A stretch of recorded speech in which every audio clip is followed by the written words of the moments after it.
Enterrado em Búzios o corpo do filho do vereador Miguel Pereira, encontrado morto dentro do banheiro da prefeitura. Taxistas protestam mais uma vez na Serra pela regulamentação dos aplicativos de transporte. Imóveis interditados desde a tragédia de 2011 começam a ser demolidos em Teresópolis. E no litoral, o Caribe brasileiro voltou a ficar poluído. Manchas de óleo tomaram conta da água do mar de Arraial do Cabo. 4 de abril, quinta-feira, começa agora o seu SBT Cidade.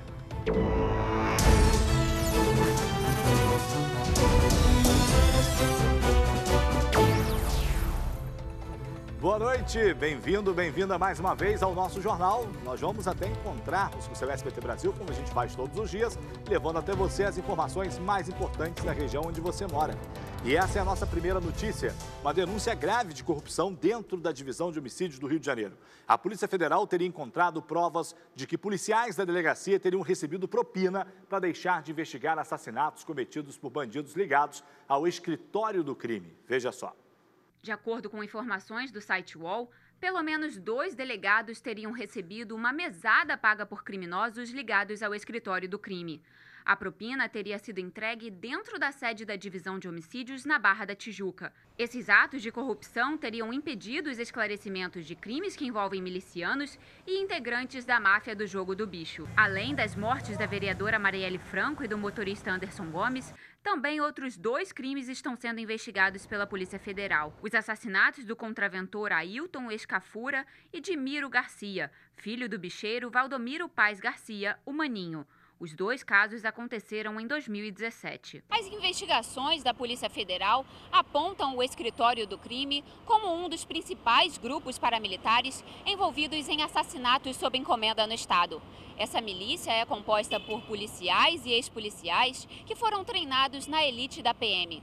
O chefe da organização criminosa seria o ex-capitão da PM, Adriano Magalhães. Ele está foragido da justiça.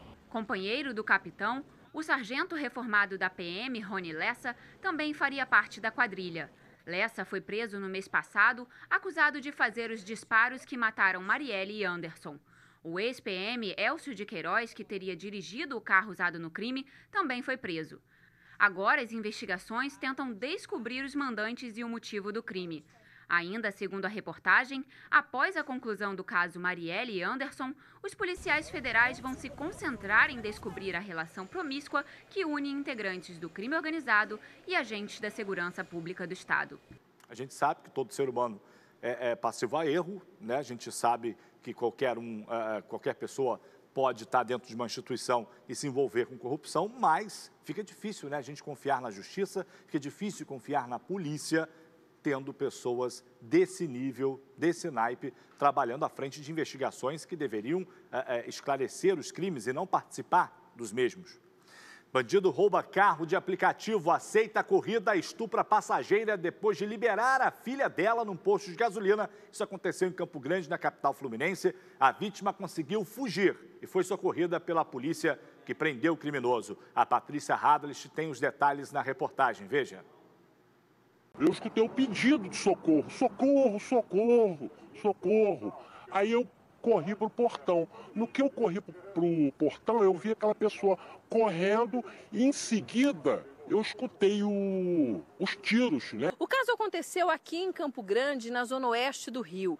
Tudo começou com um roubo a um motorista de aplicativo. 2 bandidos levaram o carro, mas esta era só a primeira parte do plano. Um criminoso desceu do veículo e o outro continuou rodando, fingindo ser o motorista de aplicativo, à espera de uma vítima. Foi quando uma mulher solicitou uma corrida. A passageira era uma mulher de 34 anos que estava com a filha. Ela conferiu a placa do carro e entrou no veículo, sem imaginar que o motorista era, na verdade, um bandido armado. Ele rodou durante alguns metros e resolveu agir. O criminoso apontou a arma e fez ameaças. Ele parou em um posto de combustíveis e deixou a menina. Depois seguiu com a mulher e a obrigou a manter relações sexuais. A vítima, desesperada, começou a gritar e se jogou do carro em movimento. Aqui na rua Pontes Leme, policiais do batalhão de Campo Grande, que faziam um patrulhamento de rotina, também escutaram os gritos da mulher. Eles iniciaram uma perseguição. Depois que a mulher se jogou do carro, eles trocaram tiros com o criminoso. Os PMs fecharam o cerco e prenderam o bandido. Na delegacia, o criminoso foi identificado como Rogério Vasconcelos Preza, de 39 anos. Ele foi reconhecido pelo motorista do aplicativo e também pela mulher. E vai responder por roubo e estupro. Esse é o nosso Rio de Janeiro. Você chama ali um aplicativo, né, o motorista por aplicativo, o carro vem, mas o motorista não é aquele que está ali, que tem um bandido para poder te recepcionar ali no carro, e aí, meu amigo, ele vai fazer com você o que quiser fazer. E eu não duvido que ele possa roubar. O cara desse rouba a viatura da polícia, ele rouba o ônibus, ele faz o que ele quiser. É a cidade sem lei. Intervalo, daqui a pouco outras informações, a gente volta já. Voltamos no intervalo, falando desse assunto. Foi enterrado hoje em Búzios o corpo de Gabriel Aguiar Pereira de Souza, de 23 anos. Ele é filho do vereador Miguel Pereira, do MDB. Ele foi encontrado morto ontem dentro do banheiro da Prefeitura de Búzios, onde exercia o cargo de assessor de gabinete. A nossa equipe esteve no velório, que foi marcado pela comoção dos familiares e amigos que prestaram as últimas homenagens a ele. Veja. O corpo de Gabriel Aguiar Pereira de Souza, de 23 anos, foi velado hoje na Câmara de Vereadores de Búzios. No local, familiares, amigos e colegas de trabalho prestaram as últimas homenagens ao jovem. Fomos pegos de surpresa, um menino jovem e trabalhador, muito querido pela população, todas as pessoas sabem disso. A gente vem dar um abraço, né? E no momento desse nós não temos palavras. A palavra de conforto é para ele continuar, que Deus sabe todas as coisas e estar junto do amigo. Gabriel foi encontrado morto na manhã de ontem dentro do banheiro da prefeitura, onde era supervisor de gabinete. Segundo a família, a morte do jovem foi provocada por um infarto fulminante. Ele deixa uma mulher que está grávida de 6 meses. Bastante emocionado, o pai de Gabriel, Miguel Pereira, que é vereador de Búzios pelo MDB, falou com a nossa equipe. Muito difícil, porque meu filho me chamava de relíquia. Falava, meu pai é minha relíquia. O mais velho me chama de herói. Então é uma família que a gente está sempre unido, muito junto. A prefeitura decretou o luto oficial de 3 dias. O corpo do servidor público foi enterrado no final da manhã de hoje no cemitério de Santana, em Búzios. Deus vai me dar força para poder seguir o sonho dele à frente, ajudar a esposa, ajudar nossa criança, entendeu? Dar o conforto para poder levar esse sonho dele à frente. É isso que vai conformar a gente. A Polícia Civil está investigando o caso e disse que vai aguardar o resultado da necrópsia para se pronunciar sobre o assunto. É isso aí, a Polícia Civil vai investigar as causas da morte desse jovem. Pelo menos no primeiro momento a família disse para a gente ali em entrevista que foi um infarto fulminante, que pode ser, obviamente, mas a polícia tem que fazer lá todos os procedimentos. Mais uma mulher foi agredida, desta vez o caso foi registrado em Barra Mansa. Vamos para a redação com a Tassiana Ferrante, que tem os detalhes. Boa noite, Tassi. Qual o estado de saúde da vítima? Explica mais esse caso absurdo. Boa noite, Salutiel. Boa noite a todos. Aline Oliveira, de 41 anos, foi atendida pelo SAMU e levada para a Santa Casa de Barra Mansa. No local, ela precisou levar 4 pontos na cabeça e foi informada que trincou uma das costelas. Além disso, como levou muitos socos no rosto, ficou com os 2 olhos roxos. O caso foi registrado no último domingo no bairro Cajueiro, mas veio à tona nesta quarta-feira depois que a Aline publicou as agressões nas redes sociais. No depoimento, a Aline conta que o casal brigou porque o agressor tinha bebido demais. Durante as agressões, ele jogou a vítima no chão e pisou diversas vezes na cabeça dela. Uma vizinha ainda tentou ajudar a afastar o homem, mas não conseguiu. A Aline registrou um boletim de ocorrência por lesão corporal e furto na delegacia especializada em atendimento à mulher em Volta Redonda, tendo em vista que o acusado, no dia da briga, ainda pegou R$ 350 na carteira dela. O acusado foi ouvido e liberado. Segundo a polícia, o caso está sendo investigado. Salu. Rosto completamente desfigurado. É um covarde, né, Tassi? O que não falta são covardes aí se valendo de uma bravura que não existe, porque quando a polícia bota a mão, vira uma mariquinha, né? Agora, o Tarsi, volta com a Tarsi, porque é o seguinte, o Tribunal de Justiça do Rio de Janeiro registrou durante os 2 primeiros meses desse ano mais de 22 mil novos processos de violência contra a mulher. São 15 novas denúncias na Justiça a cada hora. Isso no estado do Rio. Tarsi, o que esse levantamento mostrou a mais? Salu, os dados mostram que foram 22.360 novos processos em apenas 60 dias. Destes, o TJRJ recebeu quase 7.500 denúncias de lesões corporais contra mulheres, mais de 4.600 casos de ameaça e 248 casos de estupro, sendo 107 processos relacionados a estupro de mulheres menores de idade. Somente em janeiro e fevereiro foram 8 casos de mulheres mortas em feminicídio no estado. Já o número de tentativas de feminicídio chega a 63, Salu. Veja que absurdo, gente. Quanta violência. Olha, mais de 10 denúncias, mais de 10 processos por hora de violência contra a mulher no estado do Rio. Onde a gente vai parar? É o que eu digo, tem Lei Maria da Penha, não adianta só criar lei, tem que fazer essa lei valer. Tem que punir esses canalhas, colocar atrás das grades, esquecê-los por lá por um bom tempo. Não adianta prender hoje e soltar semana que vem com habeas corpus, um bom advogado que vai lá ou paga alguma coisa e sai porque é assim que funciona, paga a tal da fiança, e aí está na rua, o outro tem laudo psiquiátrico, pelo amor de Deus. Taxistas fizeram hoje mais um protesto em Petrópolis. O motivo? Eles querem a regulamentação do transporte por aplicativo na cidade. A nossa equipe esteve por lá para acompanhar, veja só. Logo no início da manhã, motoristas de táxi começaram a chegar no entorno do Lago Quitandinha.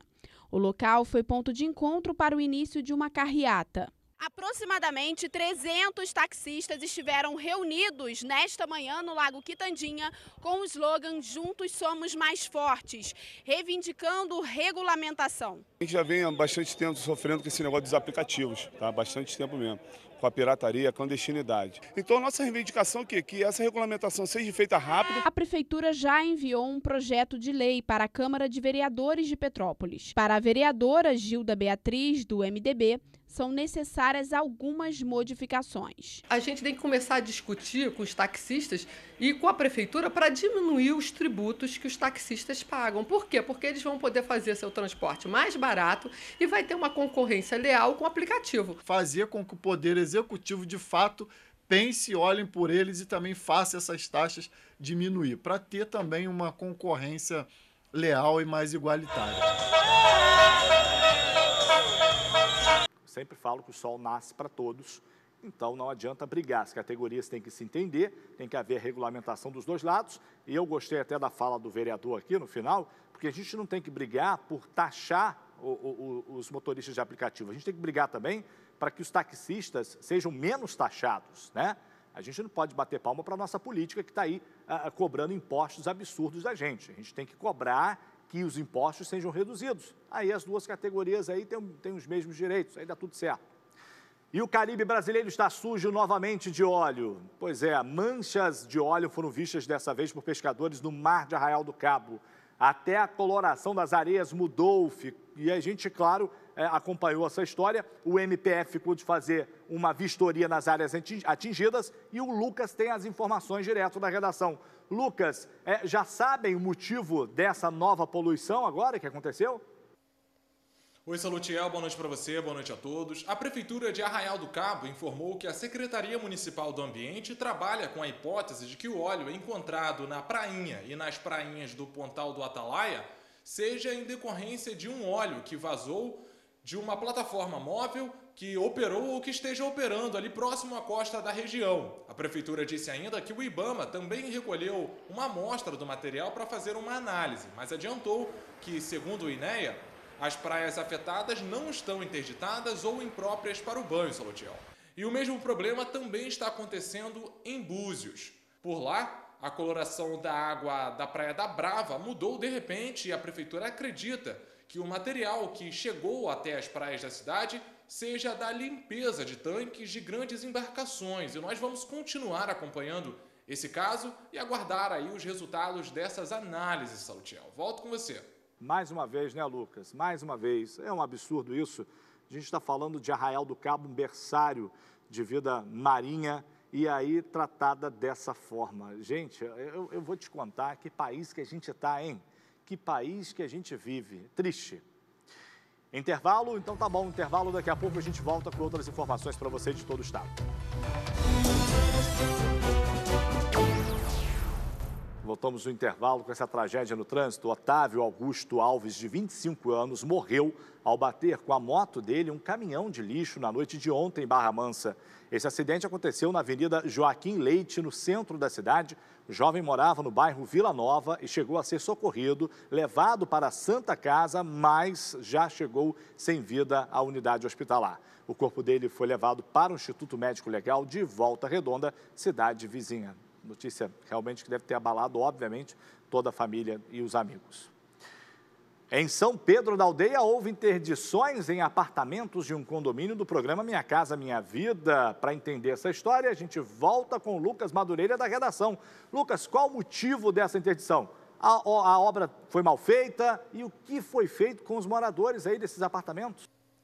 Salutiel, as famílias já estão recebendo o aluguel social pago pela Caixa Econômica Federal. Ao todo, foram interditados 48 apartamentos de 3 blocos do condomínio, que já estão desocupados. De acordo com a Defesa Civil, foram constatadas várias rachaduras nos prédios e a interdição foi necessária para garantir exatamente a segurança dos moradores. Segundo a Prefeitura, o local já está liberado para obras, mas não foi dado um prazo ainda da conclusão desses trabalhos, Salutiel. Volto com você. Cara, entra no programa habitacional, né, Lucas, para poder ter direito à moradia e aí depois está lá tudo trincado, tudo rachado, tudo mal feito, porque a gente sabe que o dinheiro público vai pelo ralo, investem, sei lá, 10, 20, 30% que deveria ser investido na construção da moradia. Isso é uma irresponsabilidade, botar a vida das pessoas em risco, é fazer a população de palhaça. E começaram a ser demolidas as casas interditadas no Vale da Revolta, em Teresópolis. Essa área, gente, ela foi uma das mais atingidas da cidade durante aquela tragédia de 2011. Olha, quase 10 anos já se passaram, estamos aí há 8 anos dessa tragédia, e agora que demoliram casas por lá. Mas os moradores estão dizendo o seguinte, que eles não foram comunicados e nem ganharam outro imóvel para morar, veja. O primeiro imóvel condenado no Vale da Revolta foi demolido ontem.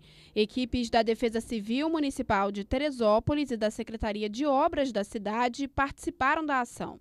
A medida segue orientação do Ministério Público Estadual. Segundo a Defesa Civil, outros 77 imóveis que estão em áreas de risco serão demolidos, o que preocupou os moradores que ainda não receberam uma unidade habitacional. A demolição desses imóveis segue uma orientação do Ministério Público e tem por objetivo evitar o risco de perdas de vidas humanas nessas áreas provocadas pela reocupação desses imóveis interditados. Segundo a Prefeitura de Teresópolis, novas unidades habitacionais estão sendo construídas e as famílias que estão tendo os imóveis demolidos terão uma casa nova, mas não disse quando. Não deram data, não é isso? Então, todo mundo que está lá com os imóveis sendo demolidos, claro, estão em áreas de risco, não sabem quando vão ter uma casa para morar. É um absurdo, hein? Tá difícil, gente, tá difícil. Agora o que? Acabou? Então tá bom, vou embora. Vem chegando aí o SBT Brasil com as informações mais importantes de todo o país e do mundo. A gente volta a se falar amanhã. Tchau, até lá.